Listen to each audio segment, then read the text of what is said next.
The following episode contains strong language and explicit but necessary conversation topics. This is a change of pace for the Embrace podcast, but I feel it's important to use our platform. This is a non-diabetic related episode. What we will be speaking about today is the current state of America, social injustice, the fight for equality, and the importance of the Black Lives Matter movement. The reason we are speaking about this today is because I believe that diabetics are fighters. Not only do we fight for ourselves, but we fight for others. That is the embodiment of what Embrace stands for. Embracing what we cannot change and fighting for what we can. We hold hands together in providing supplies to you guys, but how do we get those supplies? They are donated from others, and then we get those supplies to the people that request them. We are people helping people. So if Embrace is about what we say we're about, why would we stand by as the tragedy is happening around the country? I realize that this is a non-diabetic related episode, but that is why I'm giving you this caution before the episode begins, but I urge its importance. Type 1 diabetics are fighters. We fight every day. Our own bodies are fighting against us. But we fight, we stand up, and we do it together as a community. I believe us as individuals can't do that beyond type 1 diabetes, and I believe we are not only failing as Embrace, but we are failing as a society. I'm not a person of color. I don't share that same experience or pain, but I do know what is happening is wrong, and I want to bring awareness to that. Once again, the following episode is a non-diabetic related episode, although we do tie in diabetes more than expected. The following contains sensitive content, strong language, but if you are going to stay and you are here, welcome, and I appreciate you listening.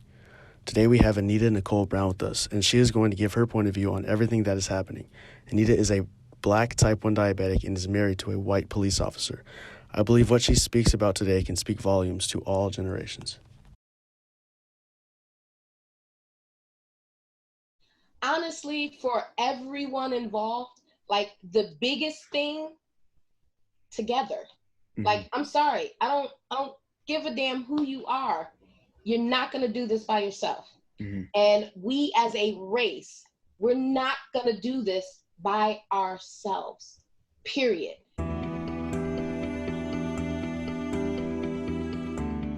Like, you kind of feel like you're in the middle between two, I guess, groups of people, right? Because I can just imagine there's, like you mentioned about Facebook, is like people like, oh, why don't you stand with the Black community? And people who are like, oh, you married your oppressor. I've heard that statement. So, and it's like, it's a really evil statement. Like, it's really crazy that people still think like that, where it's like, you know, it's insanity. But then also going to your husband being in the force and being white, and the, I guess, backlash you get from that, and then just kind of mental process on both of those ends, and where you think the solution is to all of this crazy stuff. So I guess kind of explain who you are and who your husband is, and then go from there. So I'm just a person.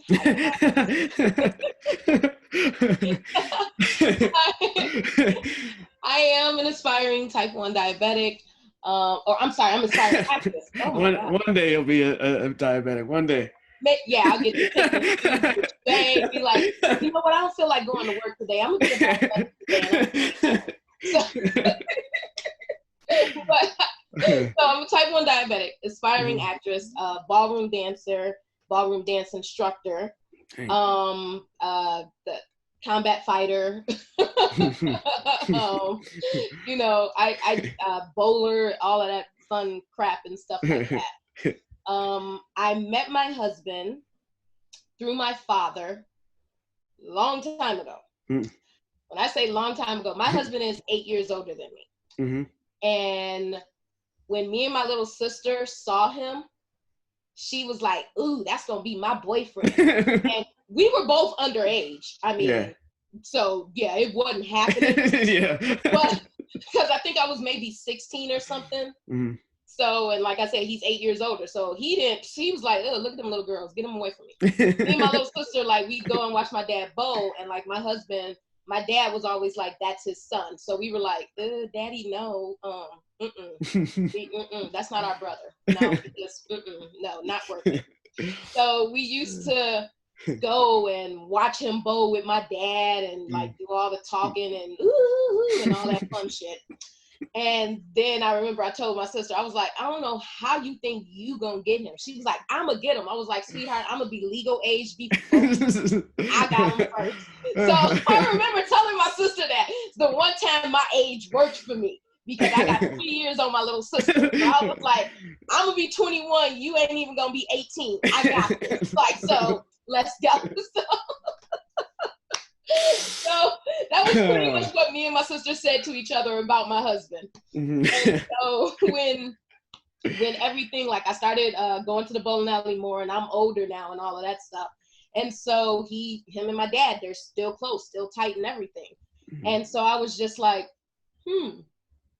so let me try talking to him. I started talking to him and everything. And then I gave him my phone number and told him, and like he gave me his information. And then I remember about a week went past and I just emailed him. And I was just like, so what kind of women are you interested in? Like, are you seeing anybody? Blah, blah, blah. And so he responded back, and like, he still teases me. He was like, man, you just straight made the pass and everything. You didn't even give me a time to, you know. But it was true. I'm not gonna lie. I was just like, he taking too long to. I know. Taking too long. I ain't got time for all that. And so we started dating then. And I was with him when he was waiting to get accepted into the academy and everything. We had to go through the training. When he made it, when he first year, second, like all of that. I've been with him through all of that. I remember when he had to get a gun, and I was like, oh man, for real? He was like, yeah. And the thing that I loved about him was he made me go with him to fire it, to learn how to operate it, to learn how to work it, to learn, because he was like, he can't have it in the household if I don't know how to use it. So he made it a point to make sure I understood. Everything he went through with training and things like that, I remember him coming home, showing me, teaching me. Some of my fighting and things like that is because when they have to learn how to get out of an escalation, if they're restrained or if they have to do this, he's telling me, okay, so to do this, we're supposed to do it this way and this way. So he was showing me all of this stuff and everything, you know? So it was nice because it was like I was going through the academy with him. But he wanted to make sure I knew what he was going through, you know? And he's actually psych trained because that was part of his training, or training that he chose to go through while he was going through the academy and everything. So he's psych trained and everything and all of that stuff. And I remember having to teach him about diabetes. Okay. How you guys went through your own trainings? Yeah. Oh yeah, like it was so much we were learning about each other. Like it was, and like I was scared because when I was diagnosed in high school, I had my boyfriend break up with me because it was too difficult for him to deal with. Oh man. Yeah. Oh, yeah. People. I mean, my diabetes, oh my God, it was so hard. God. Such a drain on his life. I know. It's just taking up all his life and everything. I'm in the hospital and shit. But it was him that was whatever. Wow. But yeah, like he broke up with me because of that. And I remember I was thinking, well, like this could become a problem. You know, like I'm not going to lie. All of us, we know type 1 can be a bitch. Like we know that it can be a pain. It could be unpredictable. Like we know that. We don't have a choice though. Like, it's not like we can get a new deck of cards and be like, can I turn in diabetes? I'll take it. Yeah. You know, like we don't get a choice, but the people that choose to be around us, they kind of do get a choice. And I knew, I was like, I'm going to be fighting for a long time to find someone that's going to be willing to sit and learn and understand. Like, and that's asking a lot from someone because I said, I can't have people around me that don't know what to do, because if something happens to me and you don't know what to do, that is my life. So I needed to make sure whoever I was dating, whoever I was with, whoever I was involved with, they understood. Right. Like our first date, oh my God, my mom, she brought my husband into the room into her bedroom. She was in the bedroom with my stepdad. And she said, Anita, go get your insulin and syringes. I was like, Oh, huh? dang. Wait, Ma, why do you want me to go get that? She was like, bring it in here. And so my husband comes in and she's just like, so, you know, she's a diabetic. He goes, yeah, she mentioned it to me. She was telling me about it. She was like, so where y'all going to eat? I was thinking maybe for some pasta or something, maybe pizza or whatever. I'm not sure. She was like, so you understand how carbs work and everything? And he was like, I'm still learning. She was like, all right, well, you see them syringes? Okay, so pick up her NPH and pick up that syringe. I want you to give her 30 units in the syringe. And he was just like, right now?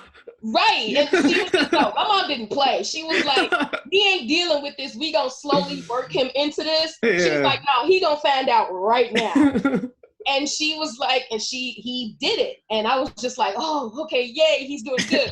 And she was like, all right, Anita, get your arm ready so he can inject you. I was like, Ma, can we talk about this? Nope. My mom was like, he wants to be a part of your life. He needs to know how to do this. And my mom, our first date, made him give me my insulin injection. Oh, dang. Oh my gosh. I can't imagine that, man. I would have been like, actually, let's not go on the date anymore. I'm thinking I ain't gonna never see this dude. Yeah. This date is nice, but this is the last time I'm gonna see him. I might as well enjoy it. I swear I thought that was it. But he was just like, man, that was kind of cool. And I was like, wait, dang. What? Yeah. And he's been there ever since. Mm-hmm. He's fought awesome, with me for everything, you know? So it's just like he's had to understand diabetes. I've had to understand him being a cop.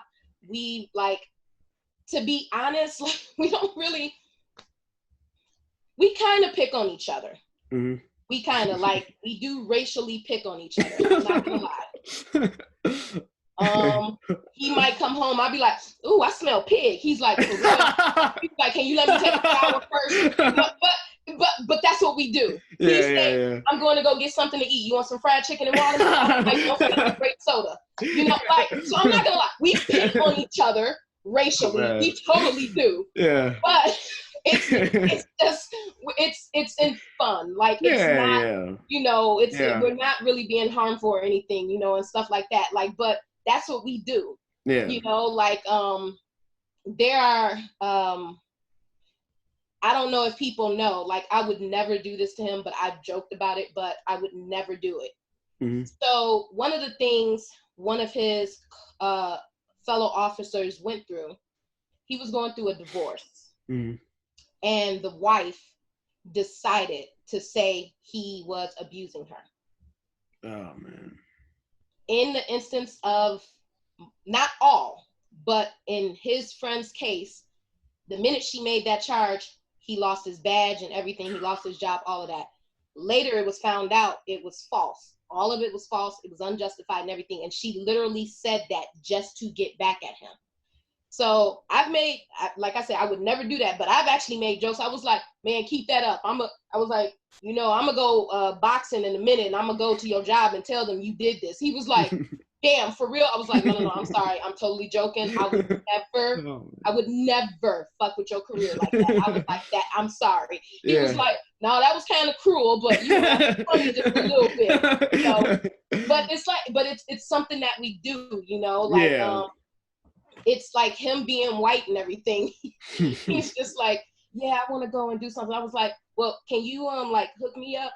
You white, they ain't gonna question you. So can you do this real quick? He was like, yeah, I think I got this.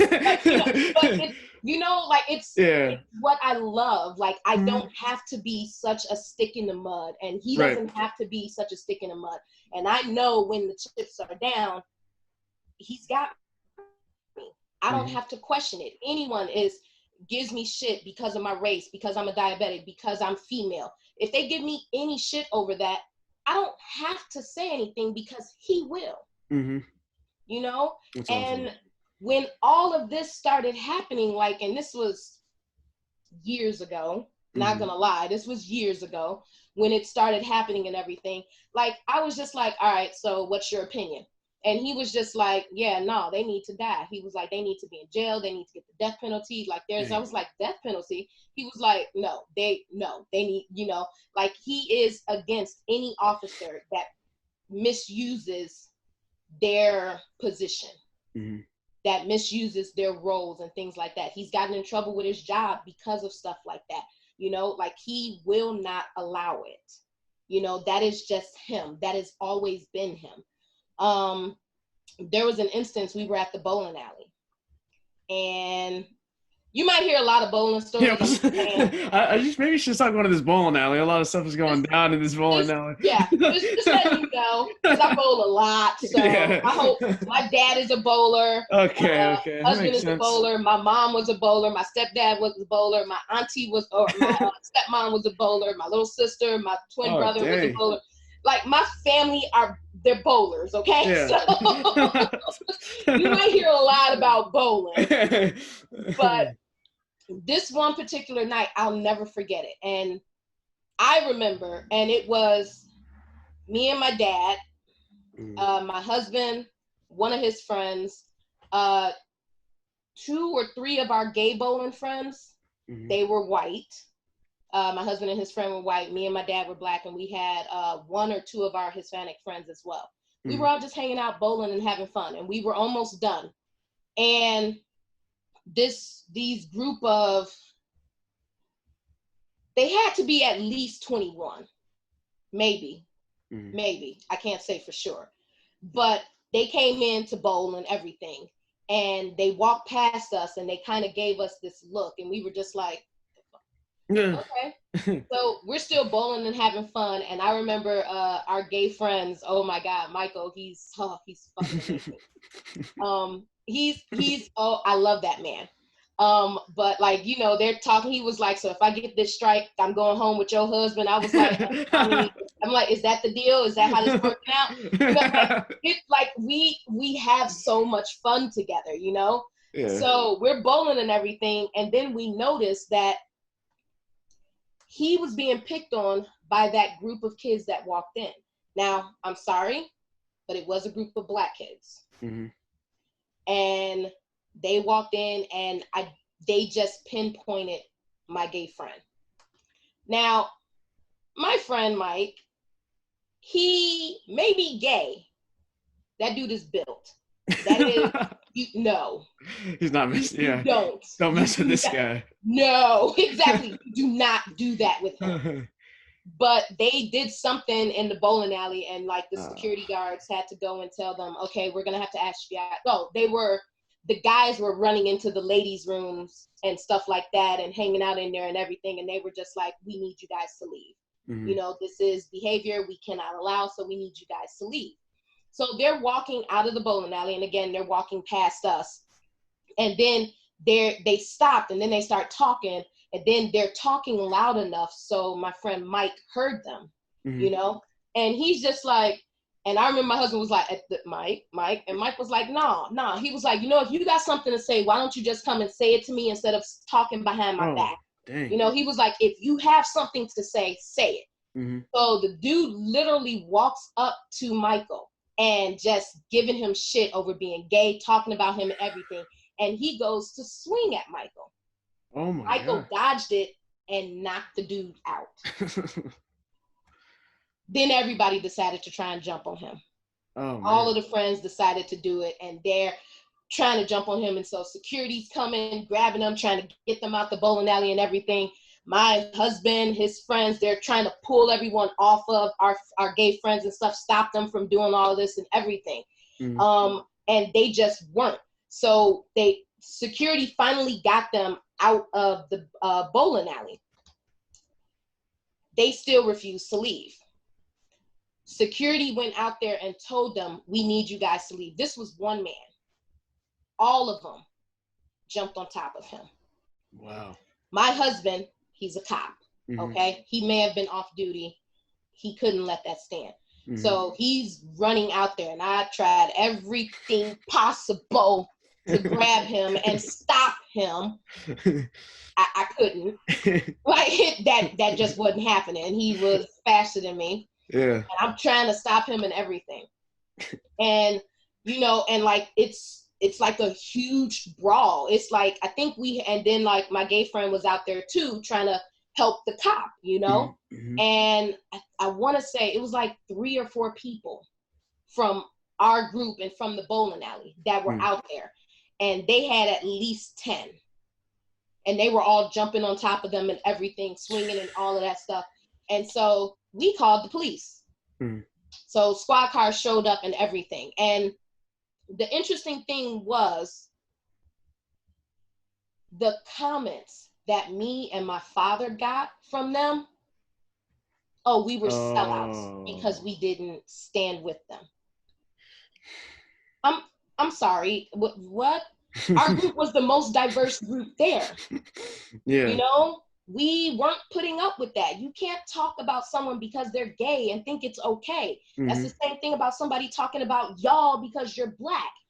Doesn't make any sense. Like you can't expect us to stand by you when you were going against another minority. You know? Yes, he was a white gay man, but he was still a gay man. He's dealing with bullshit just like we are dealing with bullshit, and you guys didn't care. Not to mention, you swung first. Yeah. Doesn't make a whole lot of sense. No, and like they got arrested, and well, some of them ran and everything, but then some of them did get arrested. And I remember my husband, him and the other officer did get hit and everything. My husband's jaw was broken on both sides. Yeah. Wow. And I don't remember what happened to the other officer. I think he did go to the hospital. I can't remember for certain, but we had to go to the court date. Like they were arrested. We had to go to the court, go to the hearing and everything and stuff like that. And they were trying to press charges against our gay friend. For what exactly? That was what I was trying to understand. Because I was just like, you gotta be kidding me. Oh, man. But it was interesting because there was no reason any of that should have happened. You know what I mean? Right. We had a huge diverse group. We had Black, we had white, we had gay, we had Hispanic. Like we had a huge diverse group. We were all getting along. That's how I hope we can move forward now. You know, because I have friends that are officers. I have friends that are not officers. I have detective friends. I have white friends. I have Black friends. I have Asian friends. I have Hispanic friends. I have obviously I used to bowl in the gay league, so I have a lot of gay friends and things like that. You know, I say my guy Virgil. I call him my gay husband because he's like that's my boy. Okay, like that's my husband, but he's gay. Yeah. So, but that's my gay husband. I'm like, you know, so that's my boy and everything, you know, but it's just like when we all hang out and things like that, we don't have problems with each other. We all support each other. We defend each other. We stand by each other, you know, and I want to see the world do that. You know, if we could get to that point, all of this would no longer be needed, you know? If with the police, like, yes, some training, everything, all of that shit, yes. But I'm sorry, we're always gonna need police. I know people are like, we need to get rid of police and everything and stuff like that. Hardcore truth, we still gonna have murderers and killers. Yeah. So, yeah. I'm just saying, like, they don't be here no matter what. Right. And a lot of murderers and killers really don't give a fuck what you look like. They just want to do it. They may have something wrong with them, but it's just what they want to do. So we're always going to need some form of law enforcement around, but we need to make sure law enforcement understands not just how to treat Black people, no, just how to treat people. You know, proper protocols. You know, it's like the Bree Taylor. Yeah. Oh yeah, like, I've heard about that. Yeah. Yeah, her birthday is June 5th. No. Oh, isn't that the same as yours? Yep. Oh man. I was just like, well, my birthday is going to be interesting tomorrow. Oh man, Like, you see a lot. like it just, but in that instance, like, because I was asking my husband about it, he literally said, what the fuck is a no-knock warrant? I was like, I was asking you that. I heard, yeah. He was like, I ain't never heard of no shit like that. I was like, okay, I'm just checking. Right. You know? But oh like, God, yeah, man. in situations like that, like I don't get it. It's like, I can understand them wanting to get the person, wanting to get their guy, wanting to get this criminal or whatever. Like, no. Let me rephrase that. I can understand them wanting to get murderers and killers off the street. Mm-hmm. This was a drug deal Mm-hmm. or a supposed drug situation. Mm-hmm. This was not a murderer or killer or anything like that. So Right. breaking in and firing, why? And it was like 20, and you said 20 shots to one person and 8 to her, some crazy Yes, amount she like had that. 8 shots. Oh, but man. it's instances like that. Like, so they need to. Yeah. I feel like they don't remember the rules and regs and the laws and things like that that are in motion or that have already been established, that have already been set. You know, I feel like my husband, he constantly has to get recertification for everything, especially because he deals in instances that require psych trained people. So he's constantly having to be recertified and retrained. I think his is like every 6 to 8 months. Okay. He's always got to go back to the academy and go through certain things, certain trainings and things like that all over again. I think that should be mandated. Okay. Period. All officers across the board. Needs to have that training every 6 to 8 months. Yes. Mandatory. No ifs, ands, or buts about it. And then when policies and things like that change, especially when policies and stuff change, they need to be educated on that as well. When you know, okay, this is wrong, things like that. This is why you can't do this. This is why we need to start doing things this way. They need to be retrained, re-educated, like it has to be an ongoing learning process, because in real life, that's what life is. You're always learning. And the minute you stop learning, that's the minute you need to figure out something else to do. 100%. So if these things are implemented, put forth and things like that, I think we might see better officers that understand how to talk to people. I want to say, like, even with some of the training, maybe have people, some people that may have been picked up for misdemeanors, they may have been a little bit more police brutality than necessary and stuff like that. Maybe they went through that, but maybe during these recertification and retraining and re-education programs, have these people talk and explain to them, when you did this, I had a tail light out and you dragged me out of the car and you did this. Like, I don't understand why, like maybe have that be a part so they understand what it is they're doing. Why people may look at them like this, understand those things. But I feel like if we do that, maybe it will help make them more normal. Right. I could. Yeah. Sucks. Why do we gotta say police aren't normal? But Yeah, I get what you're saying. Yeah. I agree. I 1,000% agree with that, and I never even thought about that. But I like where I work. I'm a behavioral health technician for troubled youth, so kids who are in foster care who need like rehabilitation as far as like social cues, and kids who've been like molested or abused physically, mentally, all those types of things. And those kids are like incredibly hurt, and a lot of kids don't understand how to express that. So it's either by anger or I've seen kids are like 6, 7 years old and they're depressed, or like, and a lot of this times, I've worked there for like 3 years. A lot of the times the only way they know how is to hit, throw rocks, all those things towards me and all the other people who are there. And we're a lot of the it's called respite. A lot of people who do a lot of companies that do respite are you're allowed to do holds on them and things like that, but we're a no hold type of company, which is really good.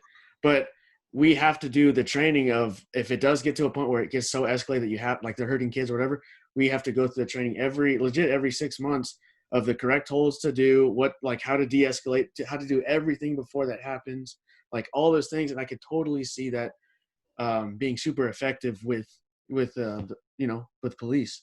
And with your saying, and what you're saying about that's another good thing too, is what you're saying about people who have been faced, I guess, treated. Yeah, right. Police brutality. I think it's let them hear. Like, yeah, this is a humanity part of it. You hear that person say it, and you're like, okay, I can actually see what I understand how you're feeling, and like I'll take that into account next time I feel like doing that same when I'm in that same situation. That's that's a good point. I even during the training, like have them like play the different roles. One plays the people, and the other one plays the cop, and see how they would feel about that. If this happened to you, like have them talk about, what are you feeling right now? Yeah. All you did was you ran a stop sign and they pulled you out the car at gunpoint. There's like, how does that make you feel?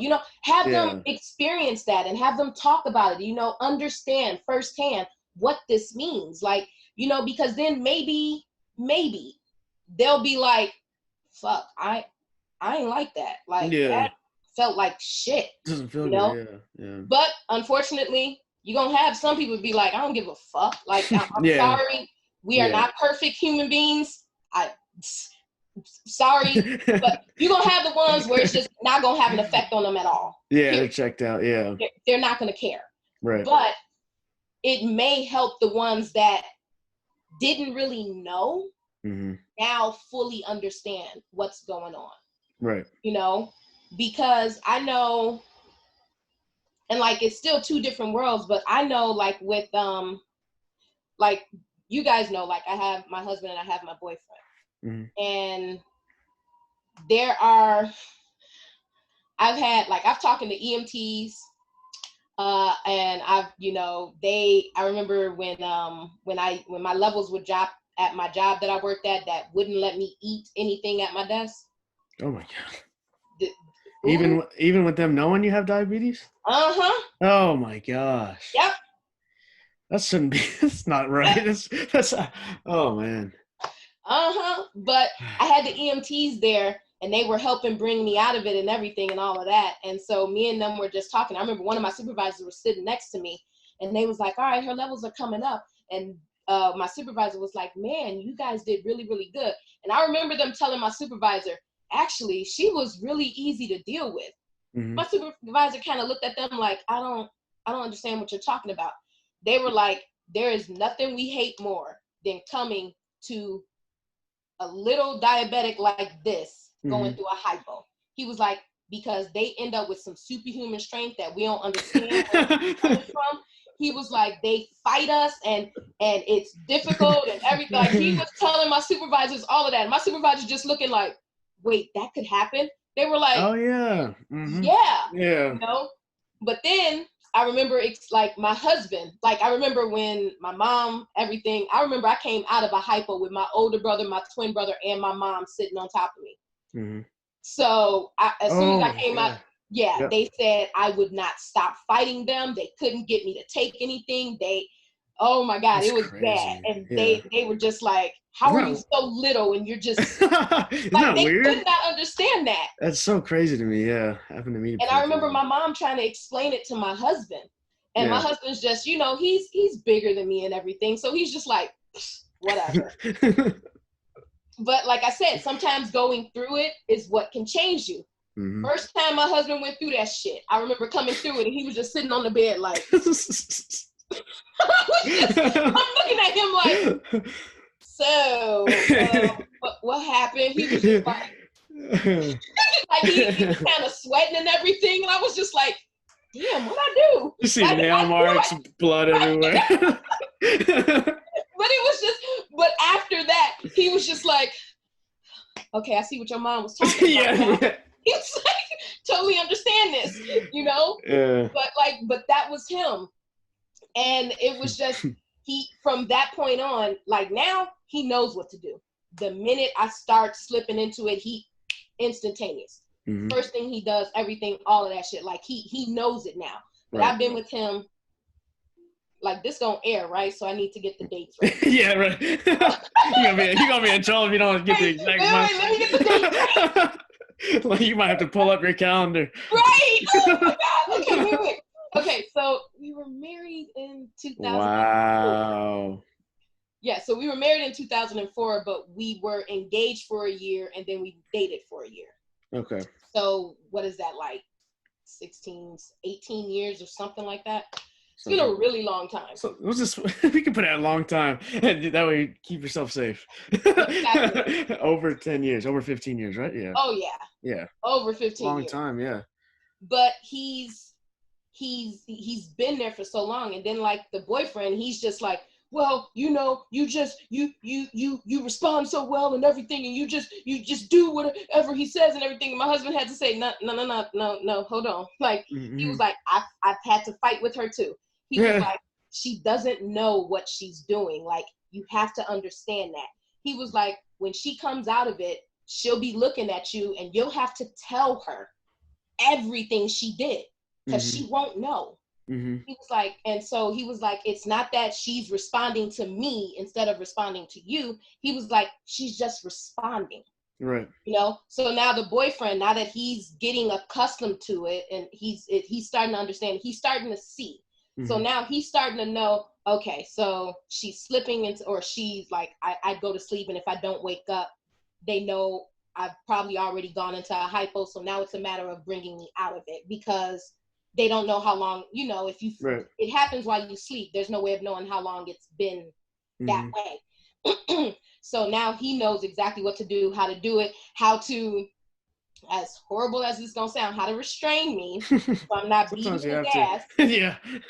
So, you know? Yeah. So, we turn into a whole different person when we're low. 100%. But it's the truth. Oh my God, it is so the truth. Like, I wish I could say I didn't do all of this shit, but I know I do it. You're like, that's not me. I could never.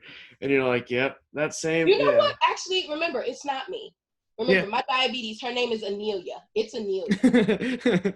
Amelia be doing all this shit. It's not me. It's Amelia.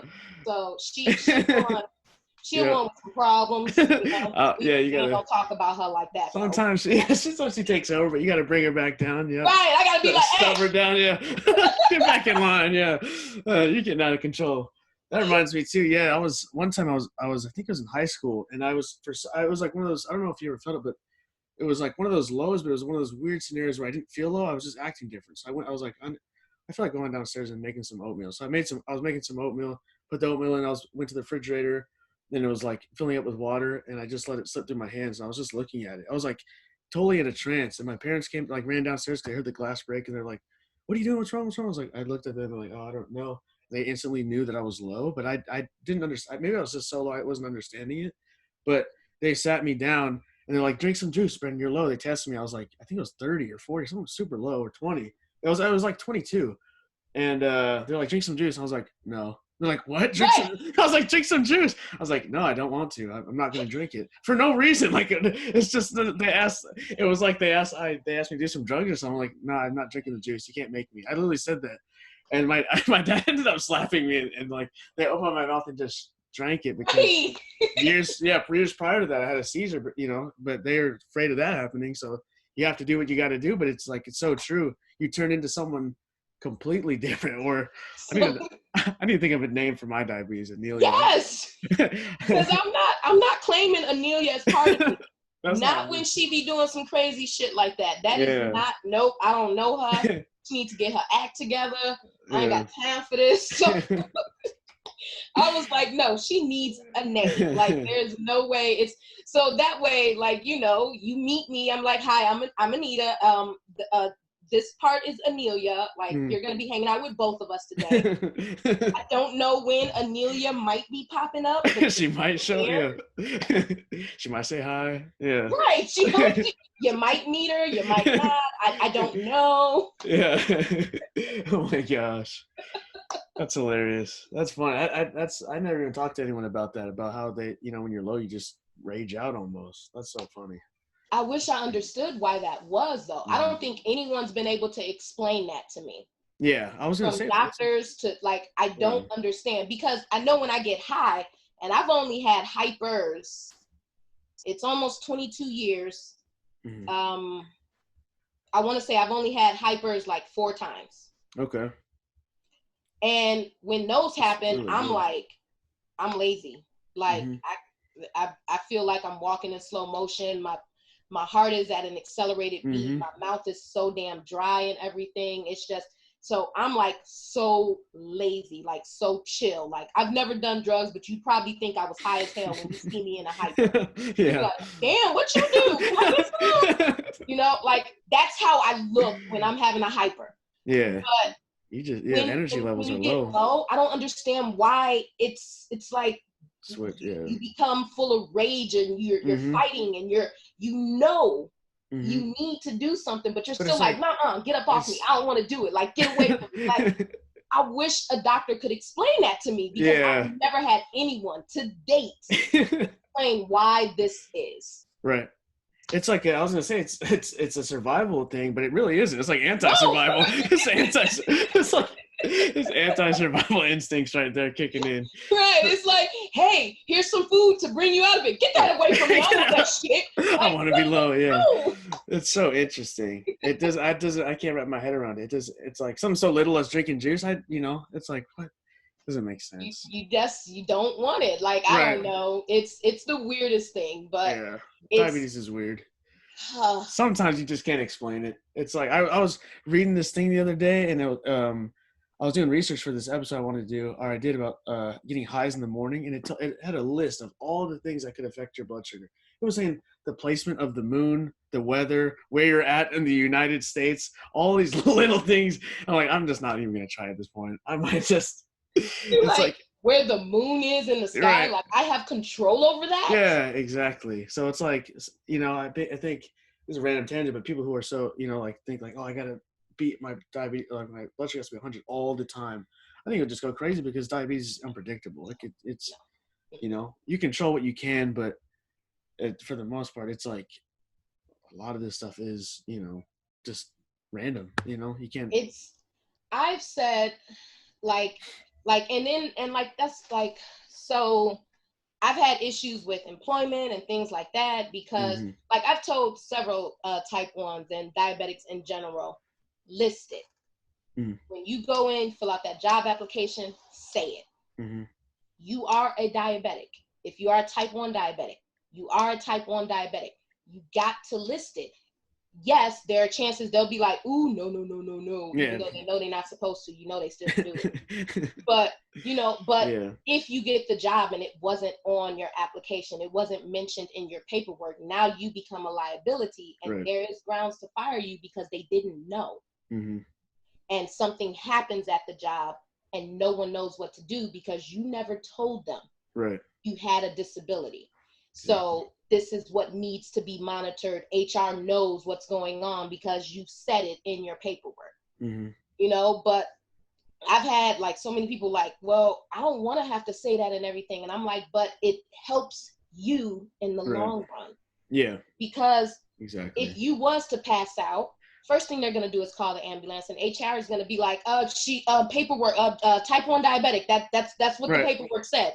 Whereas you pass out, I don't know. She could have not eaten that day. She could have been tired. It could be any of these things that they have to fumble through rather than just knowing exactly. Exactly. And then just knowing so that the EMTs would know, oh, diabetic, this is what we got to do first. This is how we got to deal with this. This is what we got to do. As opposed to, we don't know. Yeah. So what do we do now? Yeah. And then you're all that extra time without getting the stuff that you need because you didn't want to put it on your paperwork. Yeah. Exactly.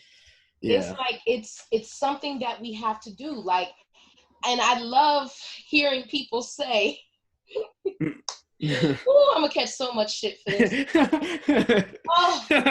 I love hearing people say, I'm not just my diabetes. Well, excuse me, you don't exist without your diabetes. Like, seriously. Yeah, if you don't accept, honor, understand, respect the fact that you and diabetes are going hand in hand until they cure it. Come on now.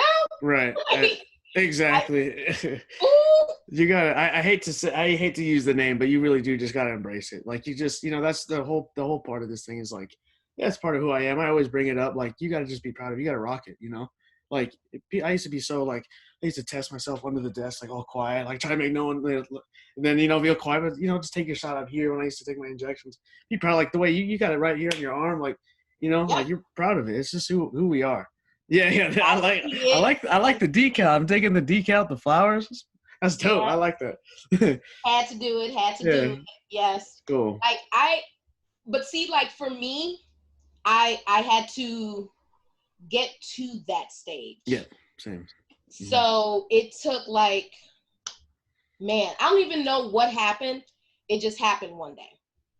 All through high school, I always thought I was kind of heavier than everybody. I hated my weight, blah, blah, blah, blah, blah, whatever.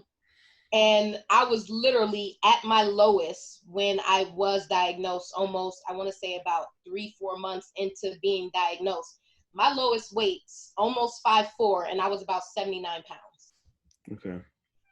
And yet I was still like, oh my God, I'm fat. Oh my God, I was stupid, but yeah, we're all stupid at that age.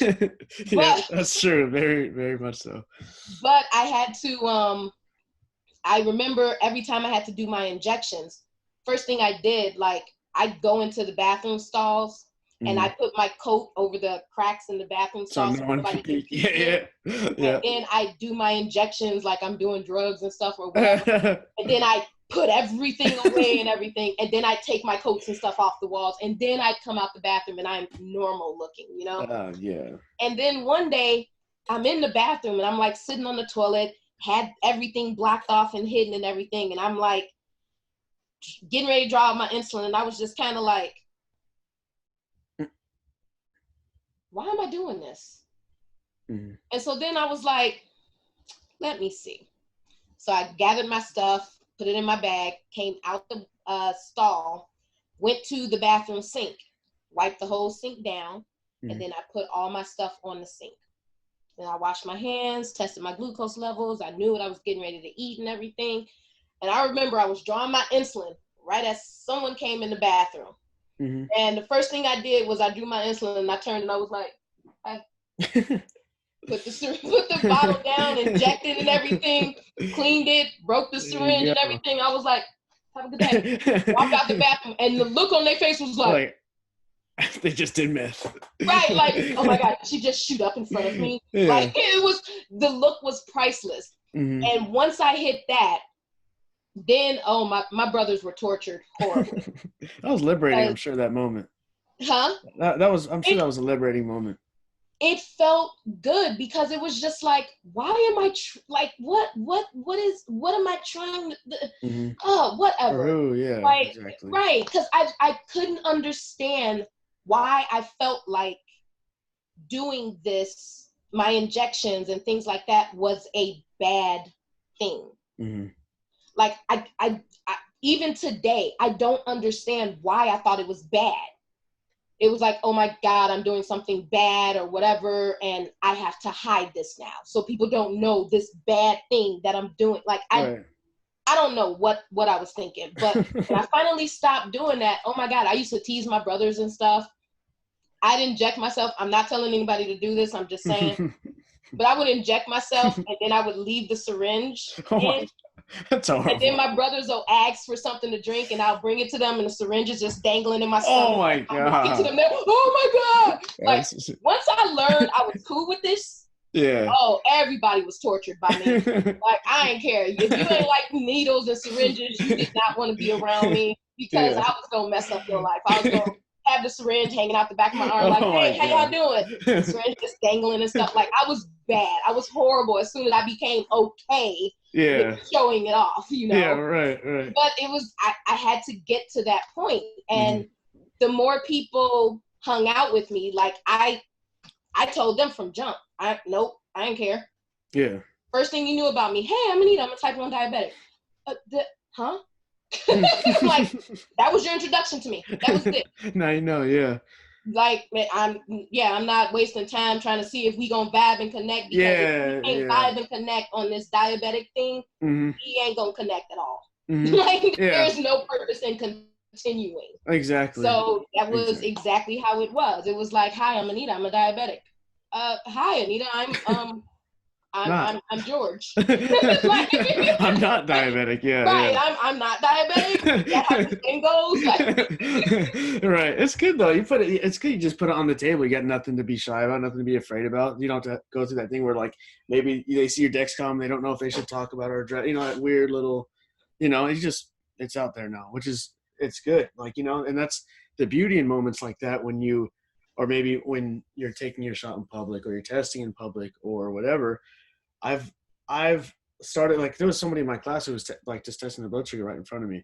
After class, I went up to him. I was like, "Hey, dude, do you have diabetes?" He was like, "Yeah." I was like, "Oh, I do too." We became like best friends. Like being shy, you refrain from moments like those from even ever happening, or like being able to even talk about it, or raise awareness if someone thinks like, "Oh, maybe you are doing meth," like you're like, "Oh no, this is diabetes." Yeah.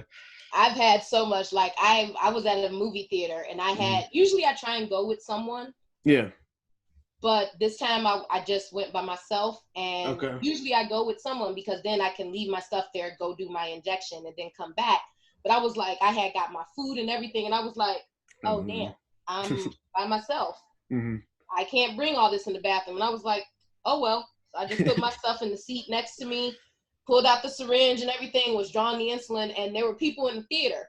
The next thing I know, this usher walks up to me. "Excuse me, miss." I said, "I'm a type 1 diabetic." He goes, "I'm sorry about that." And he just walked away. Everybody in the theater was like, "Oh." And I was like, y'all really think a drug addict gonna sit up here and just shoot up in front of me? Come on, people. Just right before the movie, trying to get high before this movie. Yeah. Like, I really couldn't understand. And like the fact that somebody went and told, like, you gotta be kidding me. Oh man. Hey, I don't know if you know, but someone's shooting up heroin in the theater. You might want to address it. I might want to come and take that person out of here. But I was happy that I did have an usher that as soon as I was like, "I'm a type 1 diabetic," "Oh, sorry about that." Right. And he just walked away. He didn't question it. He didn't ask any questions. He just understood, walked away. Boom. And left it alone. Yeah. So I was just like, oh, whatever. Whoever said that back there. Oh my God. Oh man. That irked me to no end. But it was interesting. It was an interesting situation because would I have done that if I wasn't a diabetic? Right. Oh, like know. Yeah. Oh, like let somebody. Yeah, I get that. I can understand that. Because I don't know. Yeah, especially if you've. I do think about that a lot. Like when I don't think I wouldn't have even known what diabetes was for so long because I got it from when I was a little kid. So when people would find out in my class, wouldn't even know what diabetes is. So maybe for a lot of those people who see that happening, like don't even know, like maybe they hear about it, they hear the normal stuff like, oh, overweight people get diabetes, or my grandma has this and that, but they don't see it up and personal like that, maybe exactly react out of fear or whatever. So, yeah. I don't know. Like, would I have been one of those people like, "Oh my God, look, they shooting up over there. Go get someone." Like, would I have been that person? Yeah, a good had point. I not gone through everything I went through. Yeah. And it's when I had posted, like the T1D lifestyles videos back in November about representation. One of the things, like, this is one of the reasons why I'm like, I push so hard for the representation of all races, people of color and everything, especially in the type 1 community, because I feel like a lot of the ignorance, and I can say this, the ignorance me and my family had about diabetes was because type 2 was more prominent in the African American community. Okay. So when they told me I had juvenile diabetes, also known as type 1 diabetes, we was just like, I'm sorry, what's that? Right. But even though it was on the news, and I was diagnosed in 98, even today, where there are Black people and everything speaking out about being diagnosed with type 1 diabetes, about having juvenile diabetes and things like that, did they exist?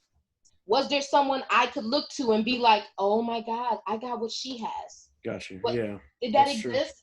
Was that a reason for me to be like, oh, that type 1, let me go look this up. That Black woman got it. What is it?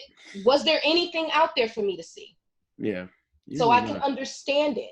It didn't exist. Right. So I think because of that, when we heard diabetes, we thought of overweight. not eating right, you know, things like that. You know, that was what we instantly thought of. And my mom was like, I remember her, she was like, how can she have diabetes? Look how thin she is. That was like the first thing my mom said. She was a doctor. Yeah. You know, she was like, no, she doesn't. She's too thin to have diabetes. There's no way she's a diabetic. Recheck, yeah. And the doctor was like, you know, there are actually 2 different kinds of diabetes. My mom was like, I'm sorry, what? And then that's when he laid it on the line, and we were just like, oh. Right. But we didn't know. Yeah. Yeah, exactly. I think the ignorance of, I think ignorance just comes from a lack of it's a lack of information. And ignorance does sound like a really negative word, like, oh, you're ignorant, because that's how it gets used. But ignorance is just really a lack of information. I think the best way to, and just to kind of, I guess, make everything connect, I think that one of the key points of everything is to remove that ignorance of, oh, cops are a certain way, or, oh, the Black community is a certain way, or even, oh, type 1 diabetics are a certain way. It's just to be informed and to, you know, exactly. And, you know, and just, exactly. Exactly. Just like, take it out. Right. Yep. And then learn. Yeah, exactly. And I think if we take that time to, you know, sit and listen, even bringing it back to what you were saying about how with the training, they need to, those people who were in those brutal moments, like, they just need to be heard. You need to sit and listen. So I think everyone needs to be heard during this moment. There's effective ways on how to go forth from this point forward. And I think that a lot of that stems from just misinformation and ignorance. But it's, and unfortunately it's everyone. Yeah. Unfortunately, because one of the hardest things I have, because I still catch flack from like Black folks and everything too. Oh my God, I had an argument with this woman on Facebook. Uh-oh, dangerous. Facebook arguments are dangerous. It was happened? more for, what did she say? She was like, there are no good cops, and there's especially no such thing as a good white cop. Oh my gosh. Yeah. And I was like, for real? And then she had the nerve to tell me, what upsets me more is that you as a Black woman had the nerve to marry your oppressor. I was like, And then she had the nerve to try and come back at me with that. I was like, yeah, it don't feel good when you're profiled, you're stereotyped, you're based on a stigma that someone else created for you, right? So it don't feel good for that, does it? I said, so then why are you doing the same thing? Exactly. Yeah. Oh man. Yeah. People, it's like they want some sort of resolve, and they want like peace, but at the same time they're giving out that same hate that they feel like they have at the same time. It's like, it can't be F cops. It can't be like they all deserve to die. I feel like if you have that mindset but expect peace coming the other way, nothing's ever going to change. Exactly. I was saying, and then I had another group that was all about, like, again, they hardcore only support Black businesses, don't support any other business but Black businesses, and go to Black-owned restaurants only, and this and this and this. And I'm just like, so y'all just want segregation to come back? Like, I mean, just let me know, like, because that's exactly what this shit sounded like. Like, I thought we fought against segregation, but now y'all telling us, as Black folks, we need to only support Black businesses, only attend Black things and stuff like that. So what was the point in our ancestors fighting against segregation? Like, I'm not understanding where you guys are coming from. Right. I was like, it's not, I said, yes, I do agree promoting businesses outside of the white race. Yes, that is a necessity, but it's only a necessity until that goes away. Because I shouldn't have to say, well, I'm going to a Black-owned restaurant and then I went to a white-owned restaurant. I should just be like, oh, I went to this restaurant, man, that shit is good. You know, like, that's all it should be. It should just be a damn restaurant that I went to. Right. You know, and if the food was amazing, the food was amazing. I shouldn't have to pinpoint it was an Asian restaurant or an Asian-owned restaurant or Latin-owned restaurant or Black-owned restaurant. Like, I want that to go away. It should just be a restaurant or a store or an event. Like, it should just be that. So I understand bringing the awareness about the restaurants or the businesses outside of white America, you know, I understand that, but we should only be pushing it to the point that it becomes just as mainstream as the white-owned businesses. That should be what we're trying to do, not to say stop supporting anyone that ain't Black. No, that totally goes against what our ancestors fought for.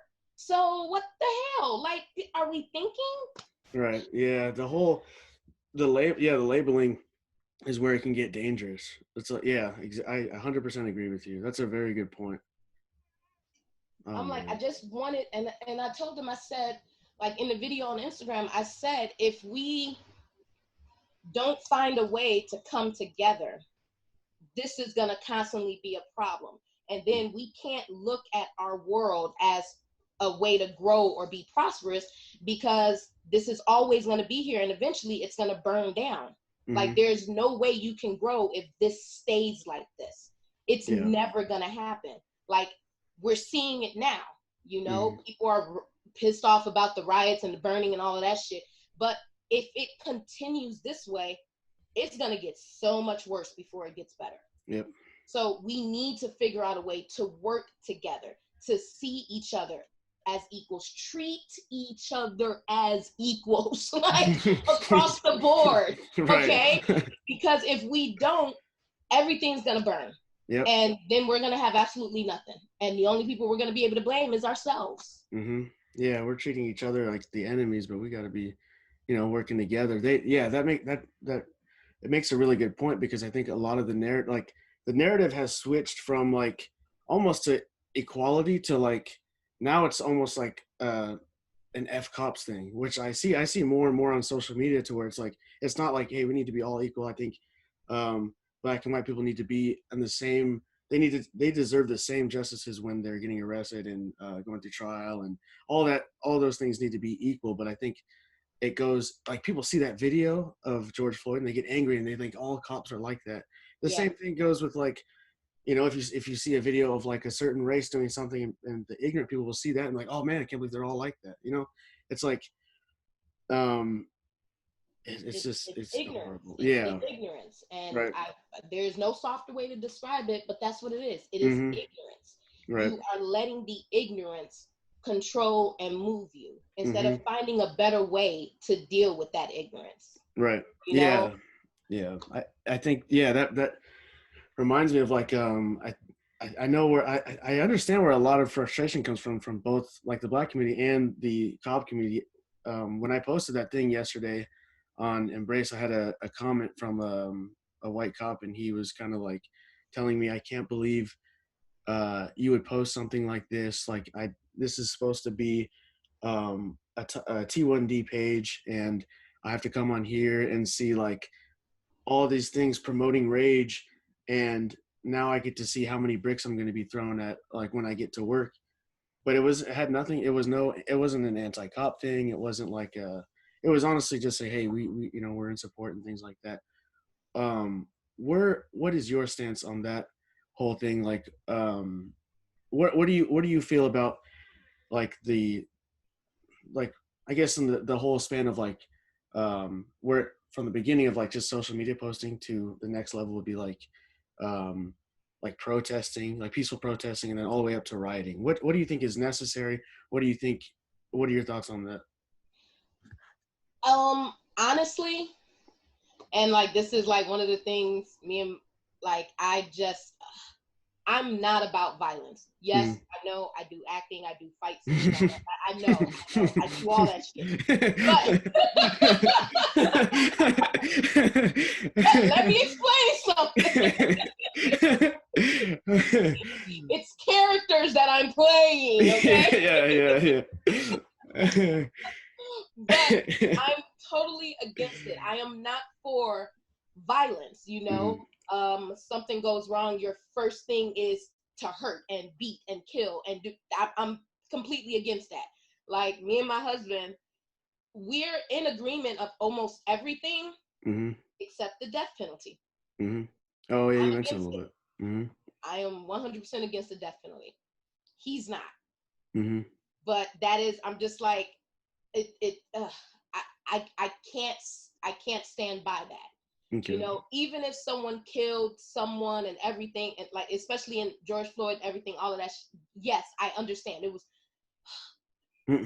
yes, but I'm still against the death penalty. I really am. Like, it's just who I am. So anything to the point of violence where your actions will harm, hurt, or even kill someone else, no. For me, there's no room for error on that. It's a no. It's a hard no. I can't. Even in instances of self-defense, I'm still, it's self-defense, but it's not to kill, you know? Like, I was coming home from my bowling league one night, and we just bowled for fun after the league was over. My dad, husband, and them, they still wanted to bowl, and I was like, man, I'm tired, I'm gonna go home. And they was like, all right, cool. And they was like, but you got to take your bowling ball home. And I was like, you know what, that's fine. Because I had a tournament or something. And I was like, I'll just carry it. It's no big deal. And I was going to catch a bus or something like that. But then I was like, from the bowling alley to my house, it's about a 20-minute walk. I was like, I could do a 20-minute walk. It ain't no big deal. So I'm carrying my stuff and everything. And I'm walking to my house. And all of a sudden, this guy comes up in front of me with a knife. Oh my gosh. And he's asking for my shit. Oh now, my God. Yeah. He was stupid. I mean, thank God. Yeah. Because I had my purse here and then I had my bowling bag over the purse. So I told him, I was like, okay, but my purse is right here. I have to move my overnight bag out of the way. And he's just like, all right, then just hurry up and do it. And I was like, okay. And I grabbed the handle, and I bowled with a 15-pound bowling ball. I swung the shit out of that ball, and I took off running. You know, I probably could have killed him. I did not aim for his face. I aimed for his arm, the arm that held the knife. I disarmed him, you know, and then I took off. Granted, I know easily I could have swung that thing at his head, and that would have been it. But I couldn't. That was I just disarm him, put him to the ground, and leave. You know, do what you can to get away. That's just me. You know, I can't. I don't understand it, but I really can't. Yeah. No, I for sure. I can definitely. First off, let me address. That's the most insane story I've ever heard. That's intense. That's like on some. You see that in a movie? That's crazy. Oh yeah. Oh my gosh! I can't believe you got out of there alive and that quick thinking. I would have been like, oh my.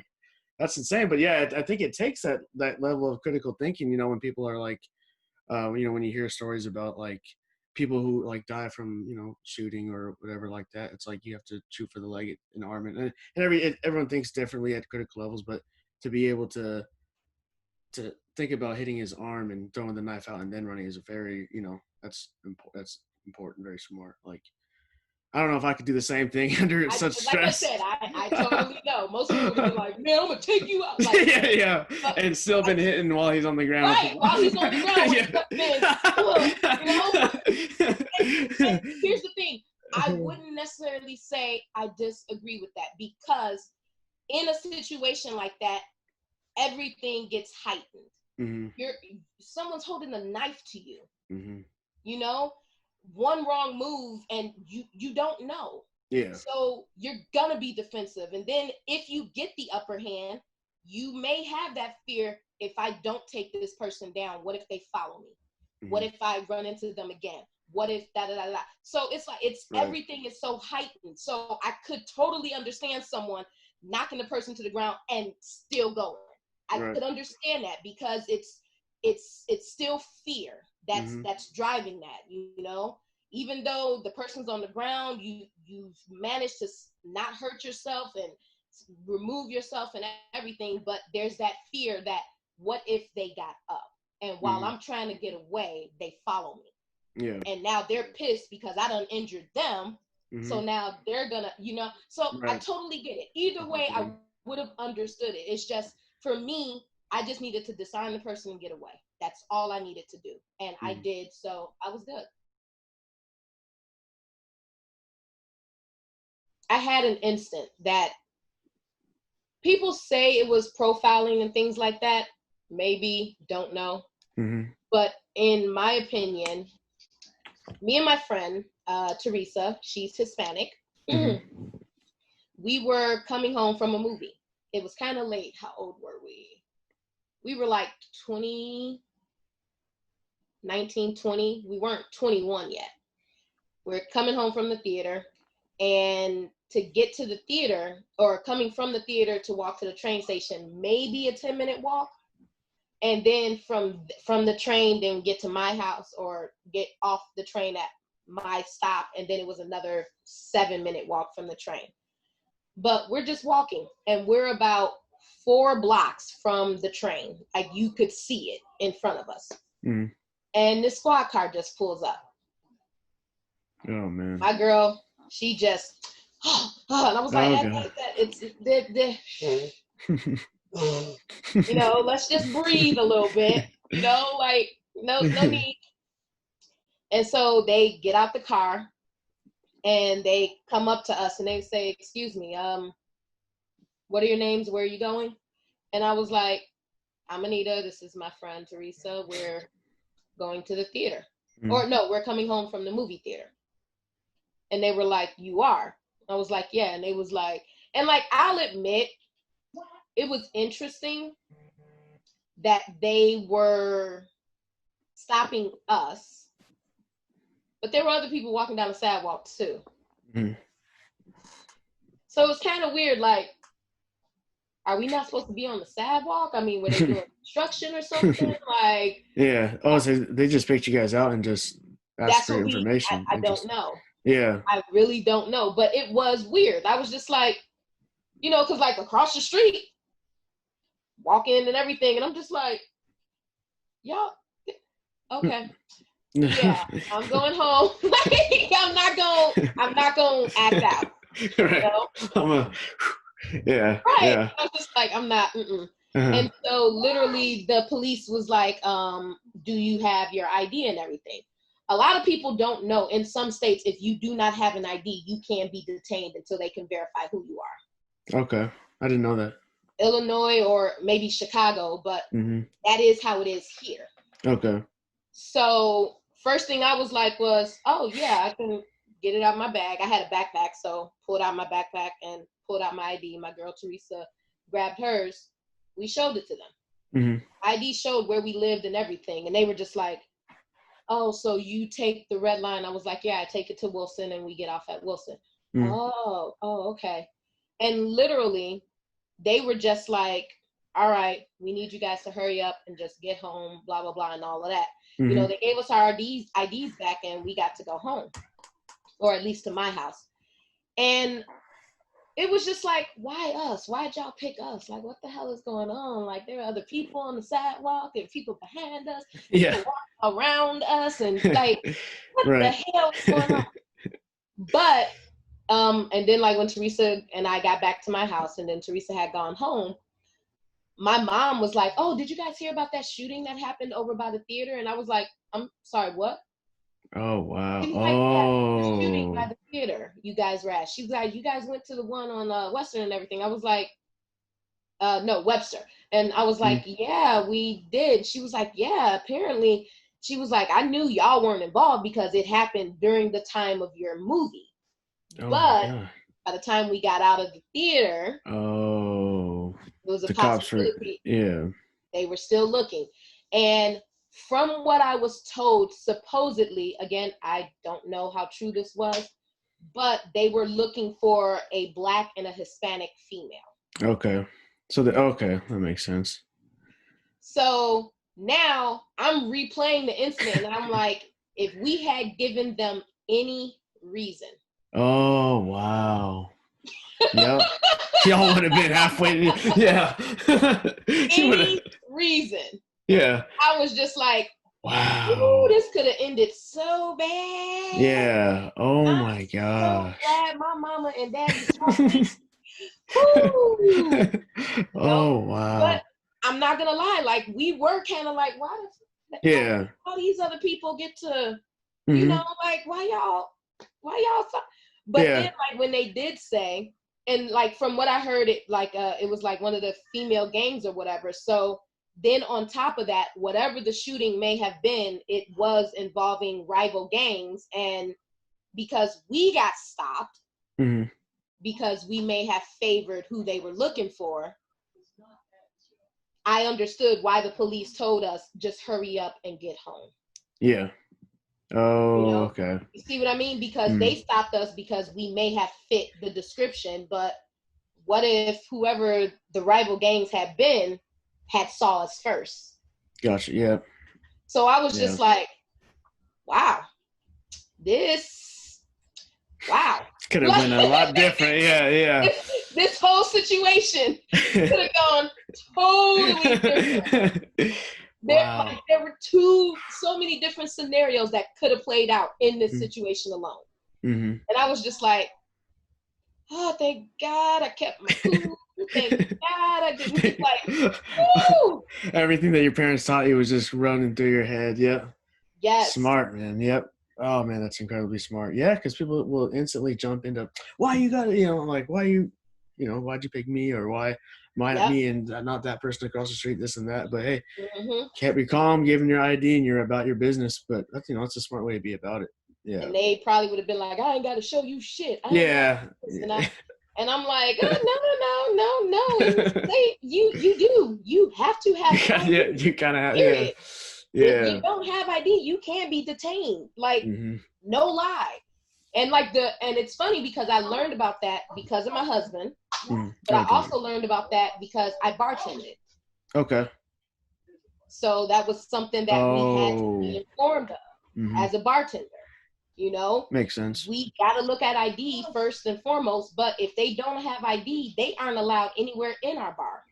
They cannot be in there. There is no ifs, ands, or buts about it or anything. Oh, right. So then, legal drinking age, all that. Yeah.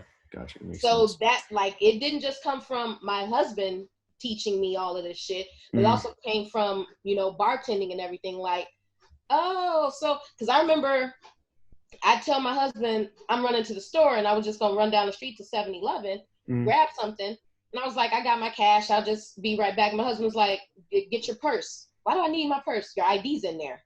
I'll be right back. Anita, get your purse, get your ID. Okay. But now that I know, now I'm like, well, I'm just running to the store. Let me grab my ID and my money. And now I'm running to the store. That's, yeah. Oh, man. Yeah, you need to always be with your ID. That's smart. And even if you think, I'm just going across the street, I don't need it. You really never know. Because Lord forbid something happens, like you get hit by a car. No way to identify who you are. Right. Exactly. So now people are like, well, she said she was going to the store. What does she look like? But they don't know because you ain't got no form of ID, no form to identify who you are, nothing. Yeah. Especially if you're alone, no one's gonna be able to, explain who you are, what your name is exactly. Smart. Oh man, crazy! You got some good stories. I can sit here and talk to you all day about these crazy things that's been going on. You need to have a TV show just about what goes on in that bowling alley. Because you could have 8 seasons alone in that bowling alley. Oh no, it really could. We really Netflix could. Original right there. Dang. Oh my God. Everybody and that'd be cool. Just call it the bowling alley. The bowling alley. You can sell the bowling alley members T-shirt and all that. You go crazy. You got the full cast. You got oh man, that's awesome. Oh, it would be awesome. It would be hilarious. Y'all go to the championships. That's awesome. Yes, my team. Yeah. Okay. Oh man. But as we wrap up, thank you so much for being on the show. I would like I guess if you could speak on get one more word out and speak on everything that's happening. I guess if you can address people who feel like, I guess all those types of the groups, maybe it's the white community who feel like, okay, I need to show support in ways that we can help, or ways that we can, ways to do it effectively, rather than being that company that's just like, we're here. How do you think is the best way to go about it in that sense, to show support? And then also for the people who are protesting, who are even rioting or looting, or the people who are saying F cops and things like that. I know we addressed how we talked about the solution to that with the training and things like that. Those are all amazing points. But now it's more talking to the people who are rioting, looting, and even peaceful protesting in the streets, and then the people who are at home and wanting to help, wanting to sign petitions, wanting to show support in ways that they can. What is your piece on that? It's honestly for everyone involved, like the biggest thing, together. Mm-hmm. Like, I'm sorry, I don't give a damn who you are. You're not gonna do this by yourself. Mm-hmm. And we as a race, we're not gonna do this by ourselves, period. You know, the white folks who think, well, you know, that's their problem, they can handle that. We're not gonna be able to, you know? And the instance of, like, one of the things, like, yes, it does happen at a more accelerated rate for Black and brown people, but police brutality is not just for us. Mm-hmm. It happens to everyone, you know? So even if you may feel like this is a Black and brown issue, but if it happens to someone you know and you are a white person, I don't want you to have to go through it to understand why we were fighting. You know, mm-hmm. Like, I don't want that for anyone. You know, I don't want anyone to have to understand racial profiling. I don't want anyone to have to understand discrimination so they understand what it's about, because it's a horrible feeling to be in. It really is, and it sucks, and it's not fair. But you see that it is happening, period. You see that it's happening. So do something, you know, for the companies that, like I said, maybe in 6 months, they'll still be saying they stand with us, but unfortunately, only time is going to tell if they were really about it or if they were just full of shit. I don't know. I'm hoping I'm wrong on that. I'm really hoping I'm wrong on that. Mm-hmm. But you just got to give them time. Like, this is a time where everything is actually, even before now, everything is out there. You can see everything that's happening. It's almost impossible to sneak around and do anything anymore because... Yeah, everything's recorded. You can't get away. Yeah. You know, like, yeah. you really can't get away from shit now. Yeah. So now that you're seeing it, I'm not telling you to understand what I'm going through. I'm not telling you to relate to the stories of the Black and brown people that are going through this. I'm not saying that. I'm saying you see what is wrong. You know that it's wrong. Figure out a way for it to be made right. Because I don't want to say this, but sometimes if the ones that they want to target, there are rules and regs set in place so that way they can no longer target us. Mm-hmm. Those bad cops are going to find other people to target. Mm-hmm. You know what I mean? Like, sense. If they are that bad and they really just don't care, and if it gets to the point where, shit, I can't even touch that Black person. Oh, look at that white motherfucker. Hey, y'all, let's go over there. You know, like, I mean, I'm sorry. Like I said, I don't want to say that, mm-hmm. but you got some of them out there where they just want to show off their power. Mm-hmm. They just want to show that you can't touch me. This is who I am. And if they can't touch us, they going to find some way else to show that they can. Mm-hmm. So I don't want anyone else to have to go through it. So in order for it to stop, we have to be together on it. We have to be together across the board. All races, all ethnicities, all sexualities, all like genders, we have to be together. Because we're not going to accomplish anything if you're not white, you're not Black, you're not Asian, you're not like, we're not going to accomplish anything if we keep doing that. So but true. If we say, you know what, I want to help y'all make this right. That's all we're doing. We're making it right. And it's not just right for us. It's going to be right for everyone, period. dealing with the brutality, the no warrant, no knock warrant, all of this shit. Like, are you serious? Like, that's not just for us. It's for all of us.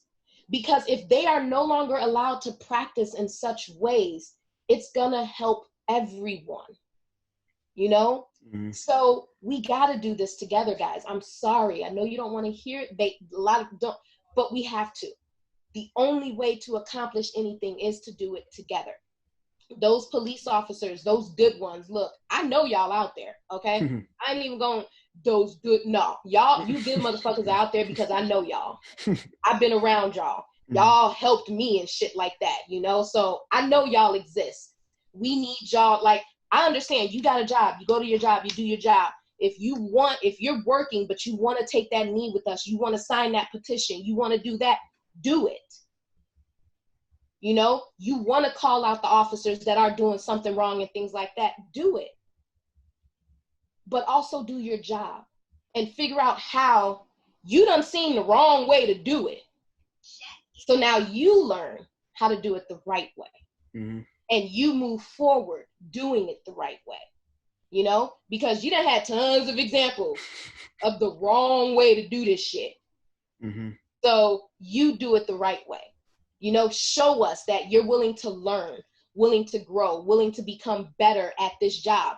So many people, and especially my friends, my Black friends and my white friends, they only became cops because of how bad they were experiencing it.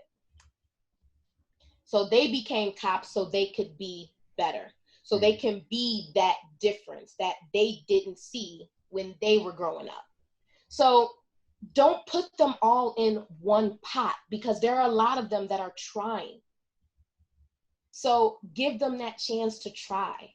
You know, if they still have to go to work, but they want to come out and they want to talk to us, get our opinion and everything, try and talk to them. Don't be like, well, I ain't got to say, no, calm, bring it down. We don't need all that. Just talk to them. You know, get to hear, understand, because the ignorance exists only because we don't want to. But if we could sit in a cop's shoes, understand what they're going through, when there are bullets flying at them, when they have chases to go through, when they have to investigate a crime scene, when they have murderers and stuff and no one wants to talk about what they saw, when they talk to them. See what they have to deal with every single day. And then hope they get to come home to their family, you know, get to know them. And then those cops, talk to us. Know what we're going through. Why we may have fear when we at a grocery store and 5 officers walk up in there and we're just like, you know, I'm good. I don't need this now. You know, like, talk to us, understand why we feel that way, what we went through, how we got to this point. You know, we're not going to make anything happen if we're not willing to talk and listen to each other. That's the only way we're going to accomplish and change things. Because without it, we're just burying it further and then eventually it's going to explode. Right. That's so true. Yep. He said it best. Dang, he just dropped some knowledge on us right now. He just got some wisdom on us. Dang. I feel like a new person right now. That was awesome. Holy crap. I got goosebumps. So for real, that was great. That was beautiful. That was from the heart, and it's everything you said with, I agree with. It's so true. With everything that's going on, there's hate going from everywhere, and that hate is stemming from hurt, which, you know, on everyone's end, the cops and the people who are approaching the Black community, it all derives from hurt. And I think what you're saying is we do need to stand together. We do need to go through it together, and we do need to be that change. And that, I mean, you said it differently. I got goosebumps right now. What you said, man. That's crazy. That was awesome. Because, like, that's just how I was always raised. Like, well, granted, I did get my ass beat, you know, because I did stupid shit as a kid. I'm not gonna lie. But usually, my mom and dad would say, "All right, who did this? Why'd you do this? What was your reasoning behind this?" You know, they'd at least hear us. Granted, we would still get a whooping because we knew what we did was wrong. but they talked. Right. You know? So growing up, that was how I got through things. If I knew I did something wrong, my mom's going to give me a chance to explain why I did the wrong thing, knowing it was the wrong thing. Still going to get my punishment for doing that wrong thing. Right. But she's at least going to give me a chance to talk about it. So for me, we got to give someone that chance to talk. And we can't talk, or we can't be listening to respond. We have to be listening to understand. Right. Because there's a difference between the two. Oh yeah. Yeah. I get you know when you're having that conversation with someone, you know they're just like waiting for what they're gonna say next. They're hearing that break in your dialogue. Well, first of all, what I wanted to tell you was that, you know, like they just waiting for that break. Yeah. You're like, all right, what? I'm not. Yeah, exactly. I think it's the difference between listening and hearing for sure. Yeah, you're but totally I think right. if we do all of that, the amazing things that can be accomplished, I truly believe they will be accomplished. Like, I'm not gonna lie, they can be accomplished. I've had a lot of time to think, because unlike a lot of people, I spent over 80 days in my apartment. I ain't been outside. I ain't done nothing. So, so I have been locked in for 80 days. Okay. Oh man. Oh man. Yeah. I swear I ain't been outside my place in 80 days. Okay. Oh yeah. So, I'm right. I'm right there with you. But the point is, like, it's giving me time to understand, you know, like, especially when I know, like, especially in some interactions with my husband, and I know I've been a bitch. I'm not gonna lie, but I've been a bitch because I know he can leave the house, you know, the boyfriend, they can leave the house, and I'm high risk. I done dealt with Anita for 22 years almost. I'm not trying to go outside and get sick and then end up in the hospital. I'm sorry. Like, you know, I know some of it is me just snapping and acting out because, God damn, why am I stuck in here? You know, it's frustrating. Yeah. And I understand that, but they also know that. And they understand that. So sometimes when I'm just screaming and everything, like, it's just, they just sitting there like, yeah. You know, they're just, they're listening because they know I'm frustrated. You know, I've been locked in and I ain't been able to go nowhere. I ain't been able to do nothing, but they're listening. Right. And that's the most important thing. You know, as soon as I noticed that, I'm like, I was yelling, right? Sorry about that. My bad. You know, but I realize it. You know, because they listened to me and I was able to say, oh, damn, Anita, calm it down. Bring it down just a little bit. Let's go back to the talking. You know, understand their side. They're understanding your side. Right. So it's how we have to get through the rest of this. You know, we have to understand. We have to be willing to understand and willing to listen because that's all we need right now. Right. I 100% agree. And I think if you're just in a conversation and you're just waiting to say your part, the other person's not going to be heard and we're not going to get anywhere. So good points. Good points. Dang. Some knowledge was dropped today. Anita, it's never a boring conversation with you. Thank you so much for hopping on and giving us your piece on that, your mindset on all this. And it's important to hear your viewpoint on it because you are stuck in the middle of everything. So I appreciate having you on, Anita. Keep Nelia under control out there. Don't go crazy. I know everyone who's listening, every type 1 diabetic out there is in your same spot as I am. Staying in the home with the quarantine we're high risk. So like I get excited when I get to go to Walgreens and pick up my insulin because it's the one outing I have an excuse to go out and do, you know. But I actually had mine picked up. Man. I don't even pick up mine. They go and get it for me. Oh wow. So you really So again, I'm nope. Oh, no, I'm man. not. Although I'm proud, this week I've started going to check the mail again. Okay, there you go. This is baby steps. Baby steps. There you go. You get the breath I'm of still in fresh my air. apartment building. Yeah. Yeah. I check the mail. Yeah. There you go. There you go. I don't know how we're gonna be able to readjust. Really, this is gonna be crazy if it does. It's gonna be scary, but I know, like, seriously, I think one of the first things I'm gonna do, like, I know I'm not supposed to, but I'm getting hugs. I don't care, man. I need some hugs. So I need to get my I'm gonna hijack some hugs. Yes, I feel like I haven't seen. I took for granted seeing those people that you love almost every day. You know, now I'm in that same boat with you. I'm gonna just be like, hey, Brandon. Like, oh my God. Yeah. I'm just gonna start stealing hugs. Yeah. I better be prepared because as soon as we able to come out of this, this is the warning right here. Hugs. Yeah. You've been officially warned. There you go. So if y'all see me, you better cross the street or do something, because if not, you're in range. You're in radius. Oh my gosh, that's awesome. All right then, Anita. Where can we reach you on Facebook and Instagram so we can see those videos that you're posting and keep in contact with you? So on Instagram, it's at Anita_Nicole_Brown. On I said Instagram, yeah. On Facebook, it is Anita Nicole, it is Anita Nicole Brown, in parentheses, the actress. Okay. And then on Twitter, I am actually at Anita N. Brown. Okay.